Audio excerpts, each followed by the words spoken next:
જય સ્વામિનારાયણ મિત્રો, organic start કરીએ આજથી 11મો ચેપ્ટર આલ્કોહોલ, ફિનોલ અને ઇથર સંયોજનો.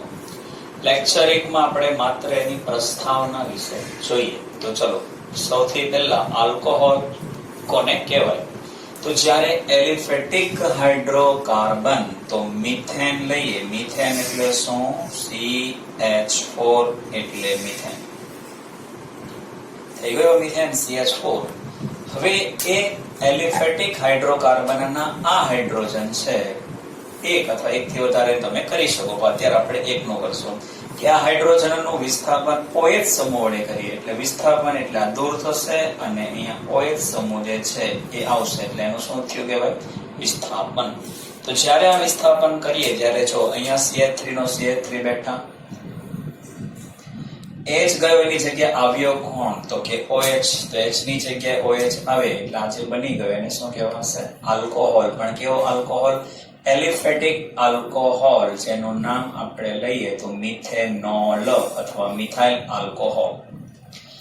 એવી રીતે ઇથેન લઈએ તો ઇથેનોલ અને ઇથાઇલ આલ્કોહોલ પણ બનાવી શકાય. આપણે એક જ ઉદાહરણ લઈશું. એક બીજું ઉદાહરણ લઈએ. બેન્ઝીન છે. બેન્ઝીનની ઉપર યાદ કરો મિત્રો કે જો બેન્ઝીનની ઉપર CH3 હોય તેને આપણે શું કહેતા હતા? તો બેન્ઝીનની ઉપર CH3 ને આપણે બોલતા હતા ટોલ્યુઇન, એટલે methyl benzene. Methyl benzene, toluene. Same એવું જ કરીએ ઉપર જો, તો અહીં પણ એક હાઇડ્રોજનનું વિસ્થાપન કોના વડે કરશું? OH વડે કરીએ. OH સમૂહ દાખલ થાય, H નીકળી જશે એટલે બનશે શું? તો કે બેન્ઝીન ઉપર CH2. બેન્ઝીનની ઉપર CH2OH. CH2OH અને કહેવાય benzyl alcohol. Benzyl alcohol. Clear? હવે આપણે એરોમેટિક હાઇડ્રોકાર્બન છે તો બેન્ઝીન એરોમેટિક હાઇડ્રોકાર્બન કહેવાય. એટલે બેન્ઝીન એટલે શું? તો કે C6H6. તો દરેક કાર્બન પાસે એક હાઇડ્રોજન હોય. મેં ઉપર એટલા માટે કાઢ્યો કે તમને ખ્યાલ આવે કે અહીંયા એ હાઇડ્રોજનનું વિસ્થાપન આપણે OH વડે કરવાનું છે. તો અહીંથી હાઇડ્રોજનનું આપણે વિસ્થાપન કરીએ, OH સમૂહ જે છે એ દાખલ થશે અને H દૂર થશે. એનો અર્થ કે એના વડે એનું વિસ્થાપન થાય. જો આપણે એનું વડે વિસ્થાપન કરીએ તો ત્યાં શું આવી જશે? તો કે બેન્ઝીન પર OH ને બેન્ઝીન પર OH ને શું કહેવાય? ફિનોલ કહેવાય. મિત્રો એક વસ્તુ એ ધ્યાન રાખજો, હમણાં આપણે જે જોયું બેન્ઝાઇલ આલ્કોહોલ.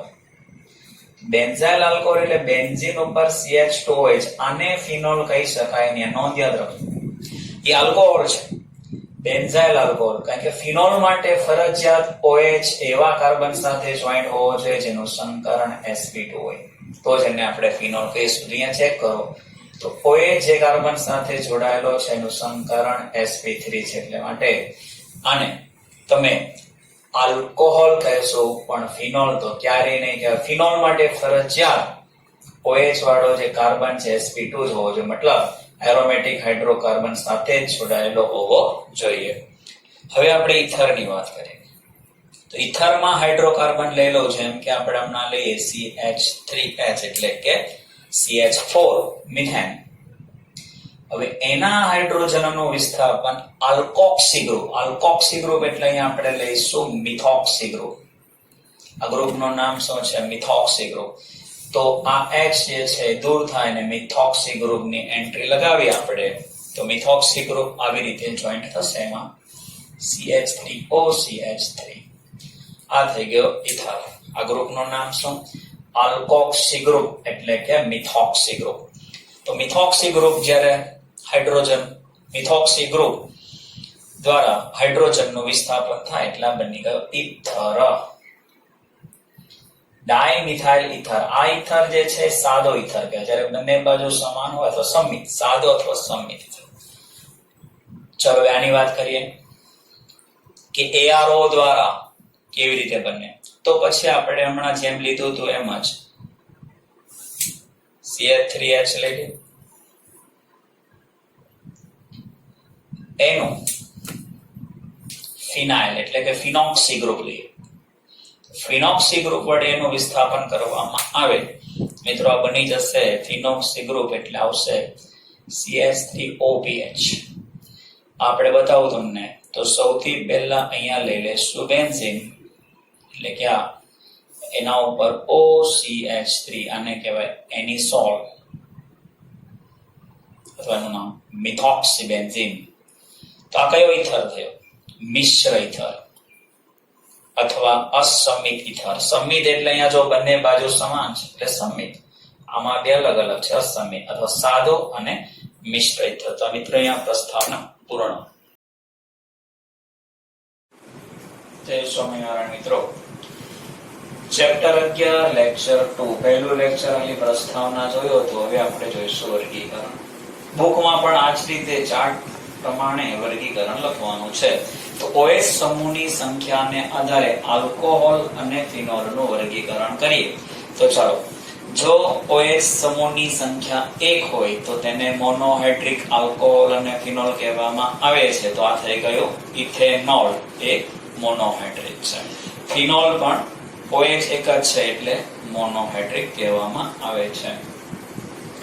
ડાયહાઇડ્રિક એટલે શું? તો કે જો OH સમૂહની સંખ્યા 2 હોય તો ડાયહાઇડ્રિક આલ્કોહોલ, અને કેટેકોલ જોઈએ તો એમાં OH સમૂહની સંખ્યા 2 છે.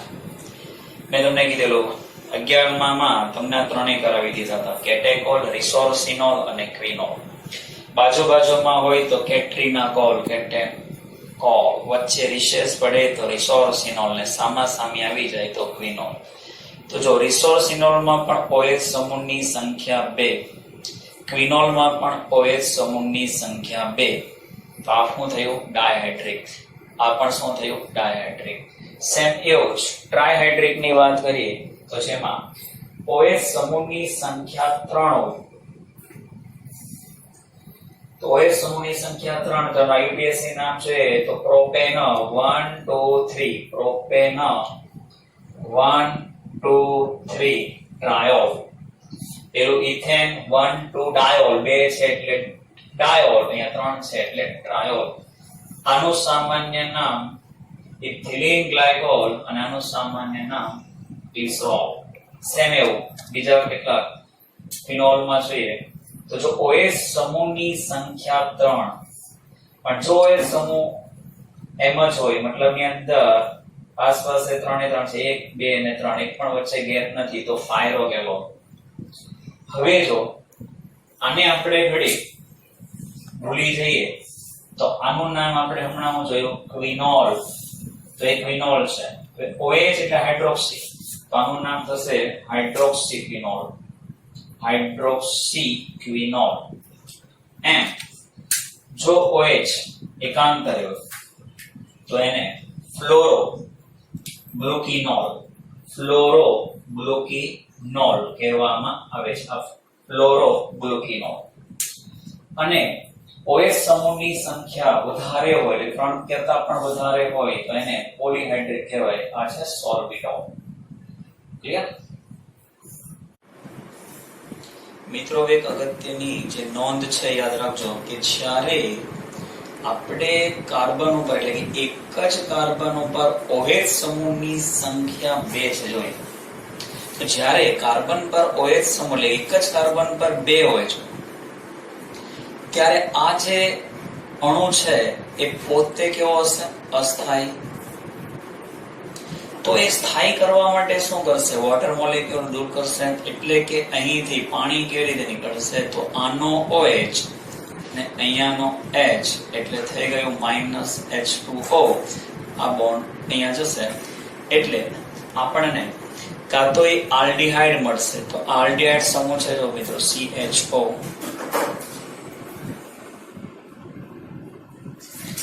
તો જ્યારે આલ્કોહોલ ની અંદર એક જ કાર્બન પર 2 હોય છે તો અણુ કેવો થઈ ગયો? અસ્થાયી.